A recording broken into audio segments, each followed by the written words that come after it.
Hi, this is Yatta from Duke4.net, and I have some rather bad news for you all today. We recently... I sat here about 15 years ago because my favorite game company of all time had just gone under.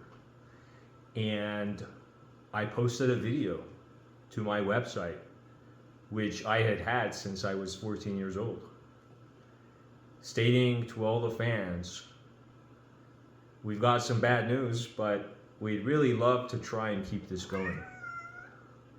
That's my cat. He comes every time he hears my voice. I'm Yatta from Duke4.net. You may have seen me on video before, but I haven't been active on YouTube as much as I'd like to be, and I'd like to change that. I'd like to begin this video sitting in the same place I was 15 years ago, a little differently. I'd like to begin with an appreciation for a franchise that brought so much happiness not only to me but to a lot of fans on the website that I launched 20 years ago, 2004. I was 14 years old. That was 20 years ago, it's hard to believe. And I want to celebrate the Duke Nukem series because the series has brought happiness to so many people. And I've always been inspired by people who make videos about these topics. My favorite YouTuber is LGR. He always has a Duke Nukem video tucked in every single video he does, like testing different computers, and I just love it when he launches Duke 3D. This video is not scripted. I'm ad-libbing. I will also be improvising as I go. I'm going to take you to my retro room. It's going to be a Duke Nukem themed retro room for the purposes of this video. And in this first overview video, I will be going around the various different systems and consoles I have and the different iterations of Duke Nukem that run on them. They're all original hardware, which makes this really exciting. And I hope you enjoy it. So this is my retro room, and I'm standing right behind the camera and just recording, and I'm going to share my thoughts as I go along. But there's so much in this room that just makes me so happy and appreciative. Nostalgia, as they say.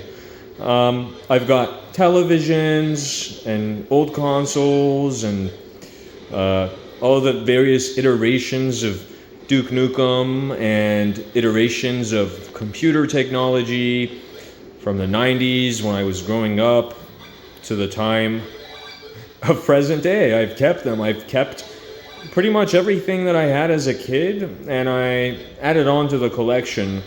So all the computers in this room are original to what I grew up with. The televisions are I've acquired over time because, like many others, I threw out my monitors and my CRT TVs because I didn't have room and they were too heavy and I didn't appreciate them enough. But I've since been able to acquire other ones. All the consoles here are original consoles. The PlayStation is mine. I do have other consoles that I'm not going to show off too much in this video. But I do want to show off the ones that can run Duke Nukem games. So for the purposes of today, that would be the PlayStation and the Nintendo 64. I do also have a Sega Genesis, but that only has an unofficial version of Duke Nukem. So I won't be covering that today. With that said, let's check all the hardware here individually. I'd like to start with the PC side of things because that's where Duke Nukem had its origins, right? And if we want to go the farthest back that we can go, which would be the first Duke Nukem game, that would be Duke Nukem 1, or Duke Nukem 1, back before they figured out that spelling it N-U-K-E-M would not be a trademark issue. So this is a Dell 386 machine. I had this as a child. I actually grew up with a different 386 machine when I was about 4 years old, but later I acquired this machine 5 years after that, so I was 4 or 5, I was about 8 or 9 years old, so 4 or 5 years after. I unfortunately don't have my original 386, but this is still definitely a childhood machine. You can see I put stickers on it, and it still runs, albeit I've had to give it some upgrades, including a little, as you might have seen in LGR videos and other videos, you know, there's a way to actually get your old hardware working with compact flash drives. So I want to shout out to Dan on YouTube, who has just been so kind to me to provide me with a magic chip that makes this guy work. I want to cover that in depth in another video, but I'm able to use pretty much any flash card I want of any size, and the BIOS will recognize it. That's always a problem with these older 80s machines, but I'll discuss that in a separate video.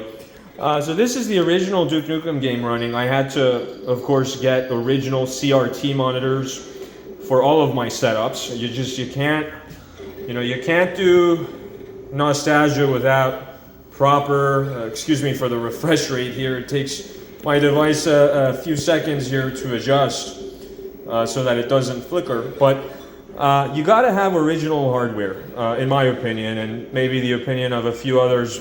Purists, elitist purists as we are, but it's just something else, you know, watching your games on the original hardware for which they were intended, and certainly Duke Nukem, the first one, what better machine to run it on than 386. This one has 8 megabytes of RAM, but it could probably do with a quarter of that, and I just love that crunchy speaker sound. It's just so crunchy. Love it, love it. Anyway, so that's the first star of the show. I would love to do in-depth videos on each of these if there's interest. But I'd like to move on. I'd like to move on to the next machine. So join me on the other side for the next machines. Okay, so we've got a lot going on here, and I will go over these individually so that it all makes sense as to what exactly I'm showing here. Here on the top I have a 486 machine that I've had since I was about 10 years old, so I had this in the late 90s. At that time it was considered old, but not so old that it was completely obsolete.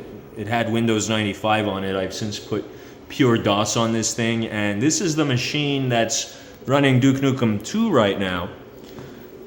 And the sound for this guy is connected, so some of the sounds that you might hear from my speakers over here are coming out of this guy.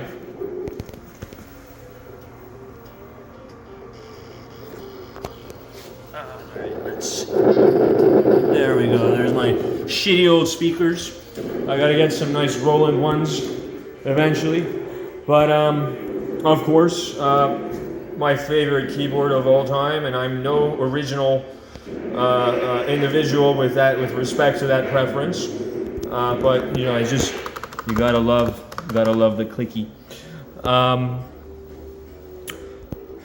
It's hard to put into words how much fun this is for me, just to screw around on these things. You know, for most people, especially, you know, newer generations, they'll be like, this looks like shit, right? But it's really special to play these games on original hardware, and I've got to get my bindings right on this.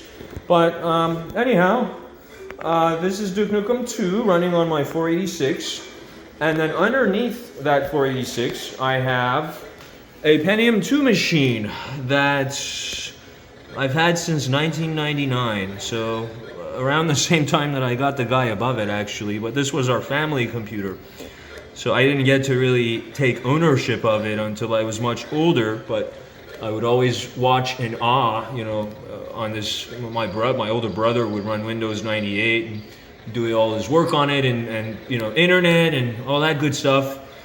And that's running Duke Nukem 3D, which really is the centerpiece of the Duke Nukem community, right? And I've got Windows 98 running on this machine at the moment, and I've got, you know, flash drives on both of these machines just to make things smooth. I'll do a separate video explaining how all that works.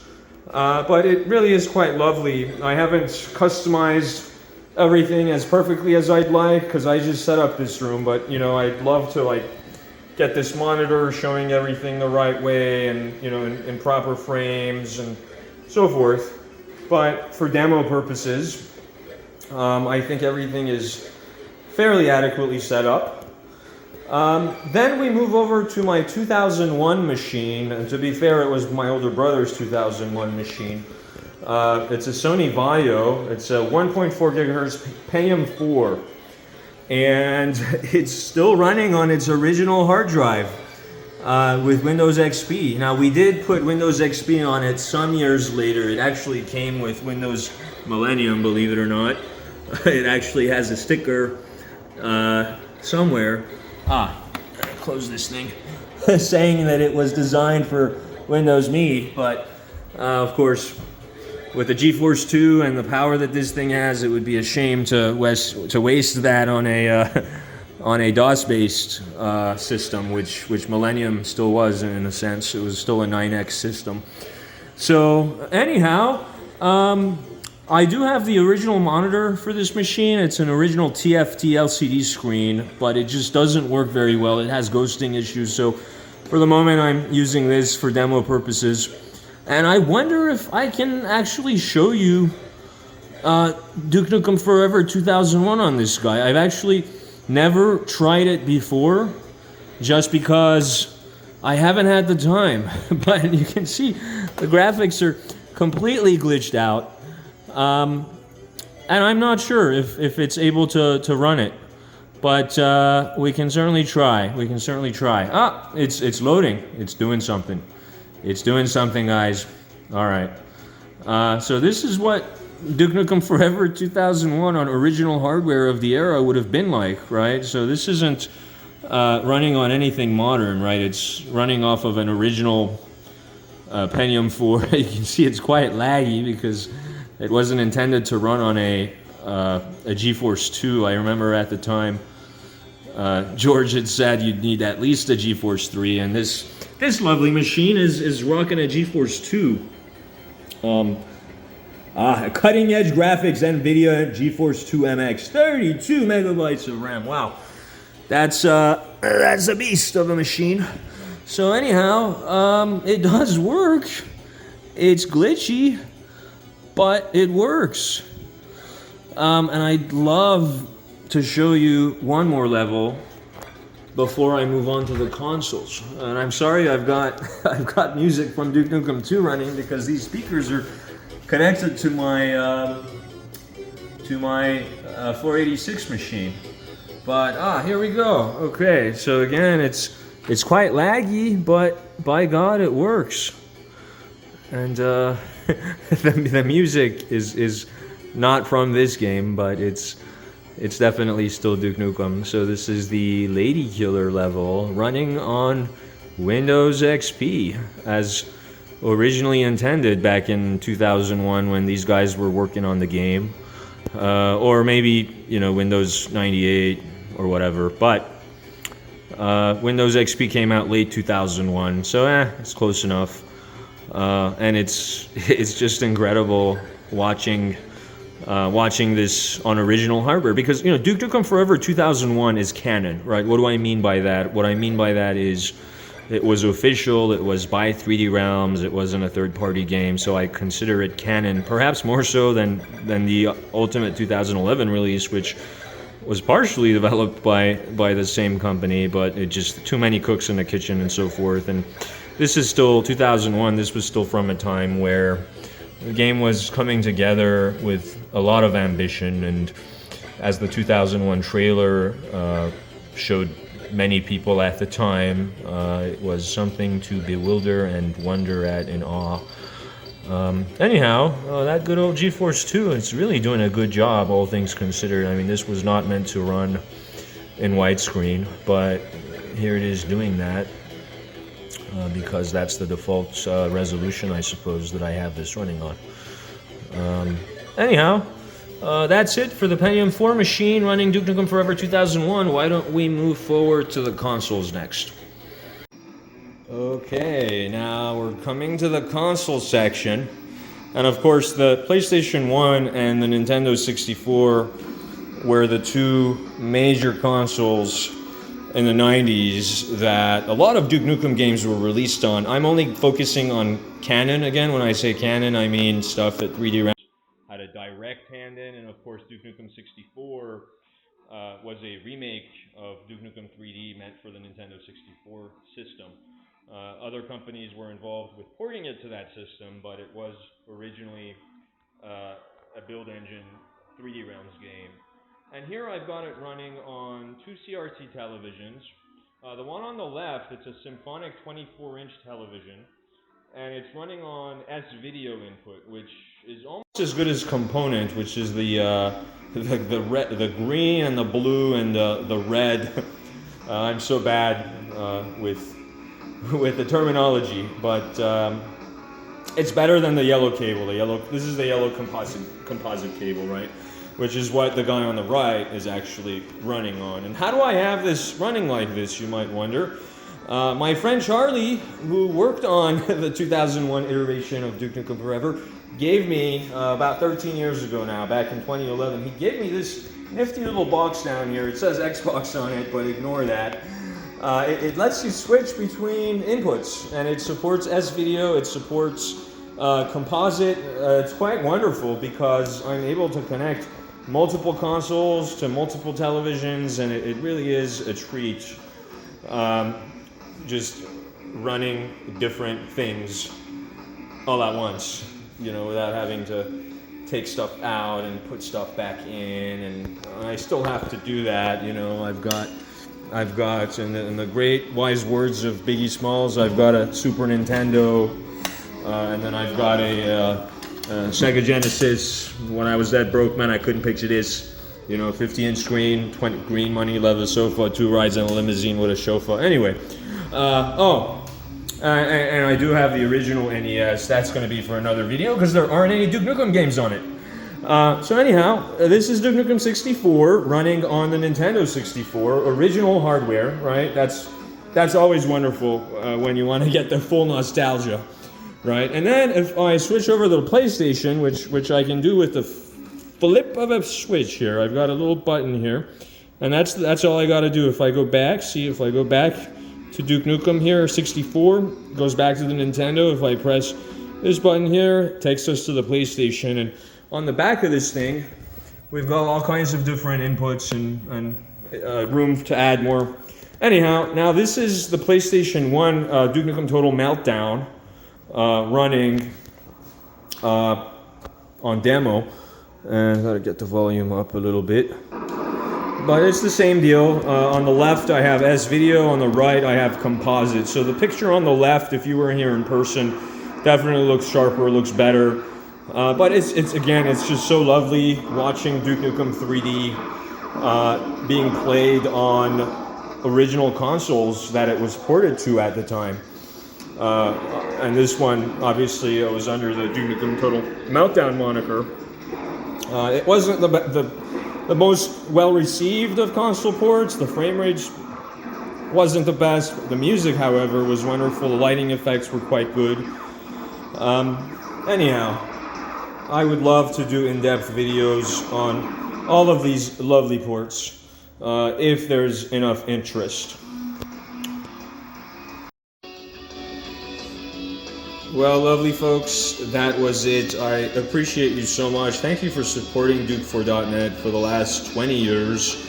And I hope to make more of these videos if there's enough interest in the community, and if you guys think it's fun to watch these things.